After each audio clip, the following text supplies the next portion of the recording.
Dale Sanders has always had a passion for adventure and a love for water.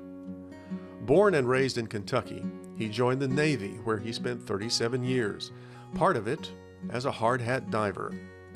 In his spare time, he enjoyed scuba diving, skin diving, and spearfishing. In 1965, he was named Athlete of the Year by the Underwater Spearfishing Association, and he held the world record for underwater breath holding at just over 6 minutes. One of his most memorable adventures was backpacking around the world with his wife, Miriam. Today, he's retired from a career in parks and recreation and serves as Director of Outreach for the Wolf River Conservancy. On August 15th, Dale toasted his latest adventure, having paddled the entire length of the Mississippi River, from the source to the sea. Don't waste this stuff.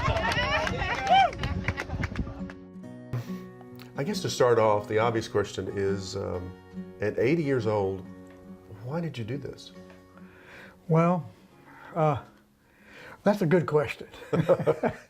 I needed a great cause. Well, I thought, well, if I can do it when I'm 80, then I'll have a world record. Nobody else 80 years old has done it before. So I said, oh, that's great. That's okay. And I can do it to promote older people, letting them learn that there is life after 80 in this case. They can do things when they get older.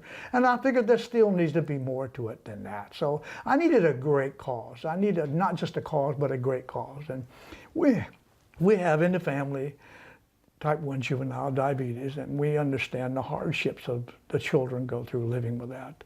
And my grandniece, Anna, who lives in Kentucky, was diagnosed when she was 4 years old with type 1 juvenile diabetes. And I said, that's got to be it. Youth involved with an 80-year-old, it's just got to be. And it turned out to be not only a good cause, but as I said earlier, a great cause. And you raised some money for them, didn't you? We had set a goal of $8 a mile, and we raised that and went way above it, as a matter of fact. It's still coming in. Well, before we get to talking about the trip itself, I want to talk about your preparation. How did you prepare at this age for such a strenuous adventure? Well, I've always been active. And as a result of being active, I think that's why I'm healthy, to be honest with you.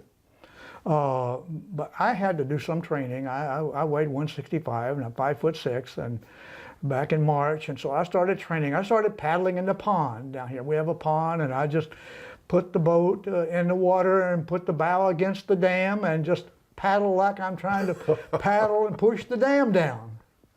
And because I'm a true believer that the best exercise is what you're going to be doing. If you're going to be hiking, then hike. If you're going to be paddling, then paddle. And there's a lot of strenuous portages involved in paddling these big rivers as well, because there's a lot of dams. Mm-hmm. And only 29 of those dams have locks. All the rest of the dams, you got to drag your stuff around the dam and down below. Mm-hmm. Well, I dragged, we have a big backyard, so I would drag my boat, load it with some supplies in it, up and down that gas line, and neighbors thought I was crazy. But let me tell you right now, that was the best training for the portages. Now, in addition to physical training, didn't you have to train yourself mentally to prepare? No, mentally, yes. That, to me, I've done so many adventures and been in competition so many years in my life that, to me, mental training and preparation mentally, all I needed was my great cause. Once I got that great cause, I was ready. On the trip, you started at the beginnings of the Mississippi River, where you literally can walk across the Mississippi. The Lake Itasca is the spring coming up, and like kind of artesian, and we actually started in that lake and then paddled over and went over the little dam. That's the Mississippi River, and up there you can actually jump across the Mississippi. The Mississippi River, you can see it right down there. It is really here. We made it. Finally, I can't believe it, but there it is. And it's 2,300 miles, is that correct? It's about 2,400 actually. 2,400 miles. That's quite a challenge for an 80-year-old. It'd be a challenge for a 60-year-old or a 40-year-old. Well, that's true. About half of the people that paddle it are in their 20s, early 30s, and about half of them don't make it. So It's difficult. It's a very difficult river to paddle, and a lot of that is because of the man-made dams. There's 29 of those dams, as I mentioned earlier, that have locks we had to go through. When I say we, I had to paddle alone, solo, the whole distance. I had to do my own portage in order to get the oldest person record, the world record there. I had to be alone, but there were other people following me at various points, different people. What were the difficult points on the trip? And obviously the portaging you're talking about, but I'm sure there were others. Well, there was one point, only one point, Blanchard Dam, that I actually considered hanging it up. It's a huge dam, number one, and it's out in the middle of nowhere. There's no town and no support near it. The portage there is happens to be the longest portage requirement on the entire Mississippi River, 3/4 of a mile each over, and then you got to go back 3/4 of a mile. So I had to make 5 round trips. That's 7.5 miles. Normally I had a cart I could use, but that particular one is up and down over ravines and over old railroad tracks and roads and through gullies that you couldn't use a cart. So that boat had to be carried with all the supplies. 5 trips. And the problem, well, you say, okay, that's fine. 7.5 miles, you get it over there and everything, everybody's happy. But it was 29 degrees that day, and that was coupled with a huge, huge storm. You mentioned the rain. Obviously, you had to go through every kind of weather condition imaginable. Every right? kind. We started paddling on the 15th of May at Lake Itasca in northern central Minnesota. Before we could get to the first town, Bemidji, 60 miles down, it had already been windstorms, lightning storms, rain, sleet, and snow. Kind of difficult paddling now in this wind and rain. Look here, we all decked out. I'm the only one on the water really right now. At this point, aren't you thinking to yourself, maybe this wasn't the best decision I've ever made? Well, if I had to do it over with again, I wouldn't start that early. We were the first group out. As a result of being the first group out the season, we had to actually cut our way through some places and find our way. Nobody had been there before. All the campsites had to be cleared by us. So it was very difficult. And it also made some real difficult problems for us later on by starting that earlier, because we happened to be from Memphis on down to New Orleans and beyond, the hottest month of the year, late July and August. And how'd you deal with that? The heat was unbearable. Well, how did you deal with the heat, though? Well, I dealt with it, I had an umbrella that I could put up if the wind wasn't blowing, and I could be in the shade in my canoe. And I could get out of the canoe. I could actually get out of the canoe in the river and then crawl back in it without getting a significant amount of water in the boat. Let's talk about your boat, your canoe, because it was special, wasn't it?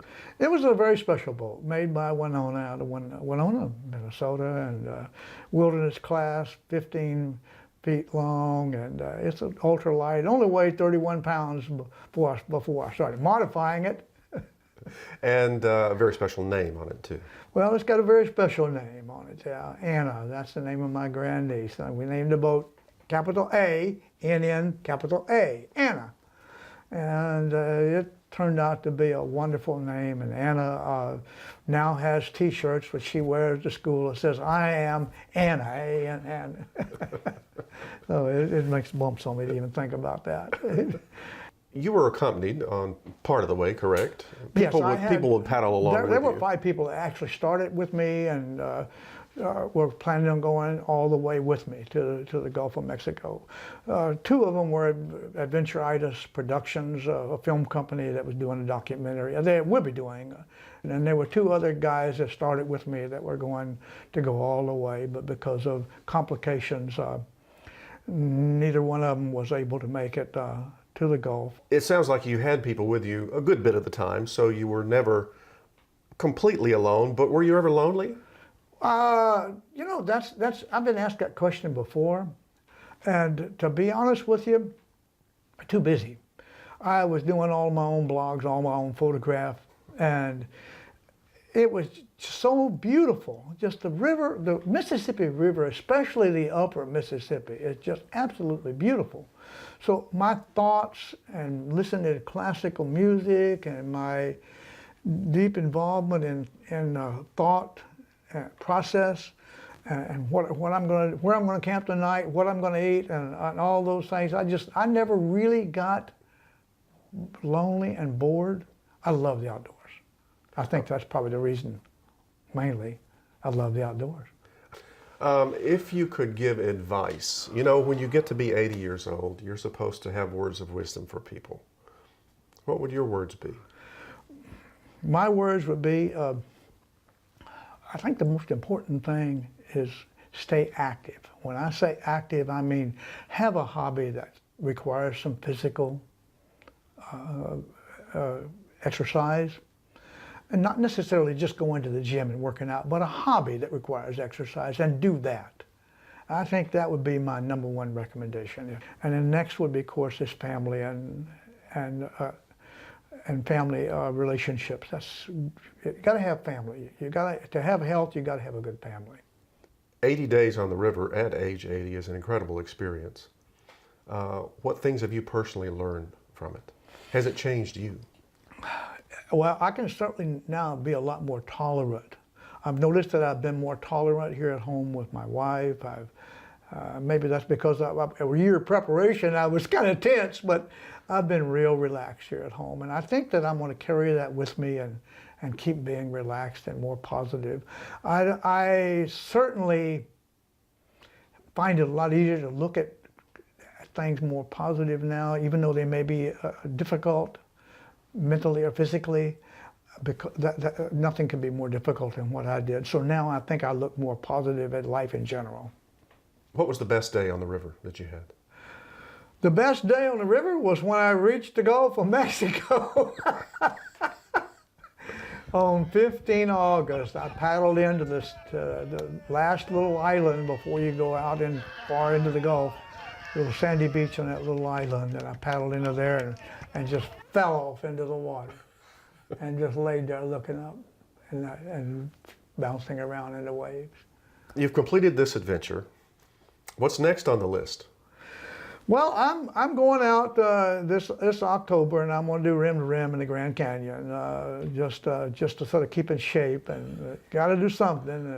I don't know whether I'll set up my spot tracker and go through all the daily blogs and everything on the website, but I will be doing that, keeping in shape, and then I'm looking at seriously doing something to get another world record, and even though I have a couple of real nice records already, breath holding and spearfishing, and of course this 80-year-old paddling Mississippi River record.